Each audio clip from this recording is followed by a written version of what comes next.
福生无量天尊，道有慈悲，贫道贤真。今天我们要继续深入探讨《道德经》的第58章，还劳请诸位道友多多点赞和分享，一念随喜，功德无量。当我们试图理解一个社会的面貌时，很容易落入对制度和治理方式的判断中。然而，治理的方式究竟是越明察越有效，还是越朦胧反而更能促使人民淳朴？这是一个远远超出政治层面的问题，它涉及到人性、秩序以及人与权力之间的张力。在第58章中，老子用简短但深刻的语言指出了治理与民风之间一种看似悖论的关系：其政闷闷，其民纯纯；其政察察，其民缺缺。这句话几乎就是对治理逻辑的一种颠覆。所谓其政闷闷，并非是无所作为，而是一种低调含蓄的政治风格。它并不张扬，不多干预，甚至不刻意去追求表面上的清明。相反，它留给人民的是一种自在宽松的空间。在这样的状态下，民风淳朴，人的行为有自然的节制，道德感与责任感也更可能自发生成。而当一个政体力图通过过度的清查、监督、规范来构建一种表面上的有序，那结果却往往适得其反，人民反而更容易产生狡诈、抱怨、逃避，人与人之间也更容易滑向缺失信任与真诚的状态。这句话的深意和现代社会中的制度建设关系密切。在当代职场中，一些组织倾向于用详尽的规章制度、绩效考核、流程控制来加强管理。他们相信越清晰、越明确的规定，就能换来越高的效率与纪律。然而，现实往往显示出另一种情况：那些制度设计最复杂、最强调流程透明的组织，反而在员工行为上出现更多投机取巧、阳奉阴违，甚至制度性懒惰。而一些制度简单但文化氛围宽松的组织，员工反而更有自主性、责任感与合作精神。老子并不是反对制度，而是提醒我们，治理并不仅仅是技术和规则的堆叠，更重要的是对人性的深刻理解。人并不是机器，不能以精密的程序操控其内心。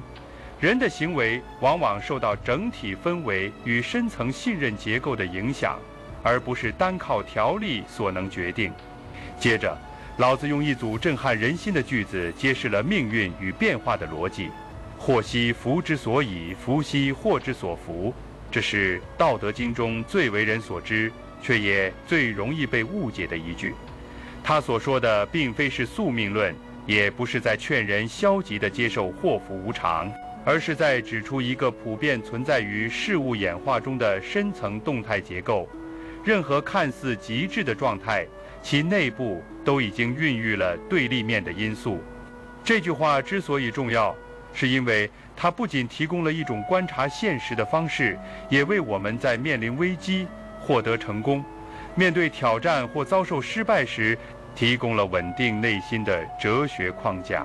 一个人或一个组织，如果不能看到祸中之福、福中之祸的潜在转换，就容易在得意时失态，在失意时崩溃。从社会制度的角度看，这一点同样成立。一个国家如果将经济繁荣、科技发展、制度精密视为永恒的福祉象征，忽略了背后可能积聚的社会分化、道德真空、资源滥用等隐忧，那么这份福就可能成为未来灾祸的温床。反之，当社会陷入一时的困境，只要仍有信任、互助与内在动力，这种祸就可能是重建更健康秩序的契机。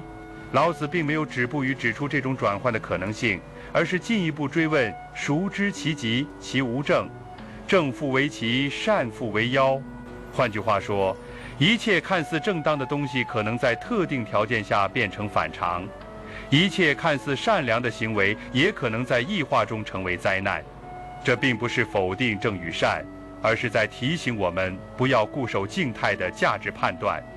它要求我们用动态的眼光看待一切存在。在家庭关系中，这种思想尤为值得反思。我们常常以为某种父母之道或伴侣之爱就是正与善的体现，比如过度保护子女或对伴侣无限包容。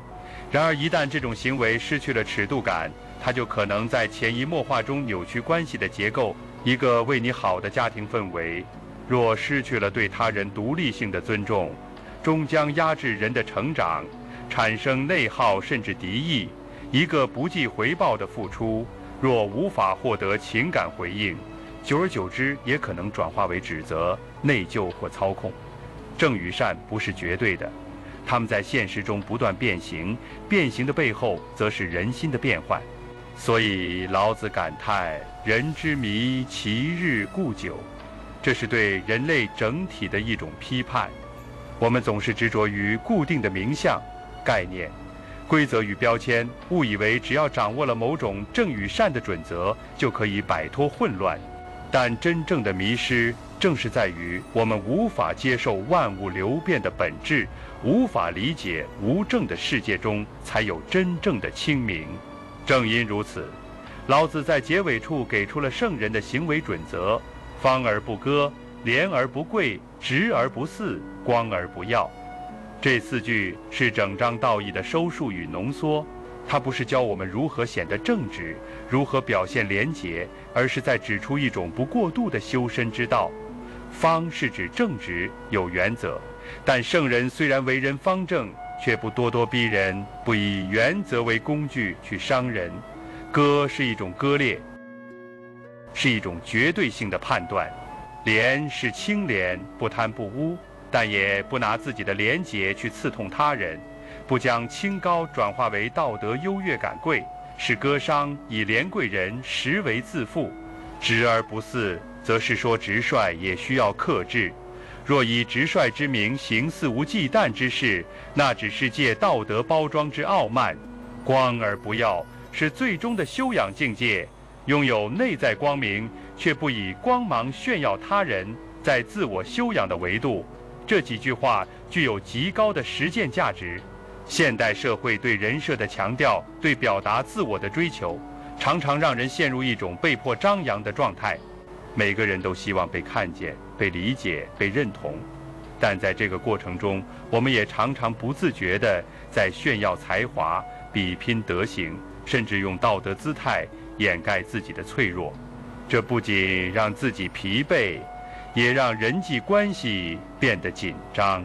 修身并不是让我们变成一个不动声色的圣人，而是让我们在具备锋芒时学会克制，在拥有光明时选择内敛，从而达到一种真正的从容。纵观全章，老子所强调的是不过度的政治智慧与不过分的自我修养。我们可以将其理解为一种柔性智慧，它不通过强制，不依靠控制，不求表功，而是顺势而为，依道而行。这种智慧在当下这个信息密度极高、价值判断快速反转、人与人关系高度复杂的时代显得格外稀缺。但正因为它稀缺，它才具有真正的力量。这不是要我们放弃治理，也不是鼓励我们逃避修养，而是提醒我们，真正的有效与真实的清明，往往来自无形之中。那些被查查为名、光鲜亮丽的外在，可能恰恰掩盖了内在的杂乱；而那些看似闷闷不语的存在，反而蕴含着深沉的力量。当我们理解了这一章的核心，就会更好地理解下一章所要展开的话题。节制持守与攻城不居之间的内在联系。第59章将进一步展开这一修养路线的具体操作方式。老子将带领我们进入一种更加贴近行动层面的为而不争的实践思路。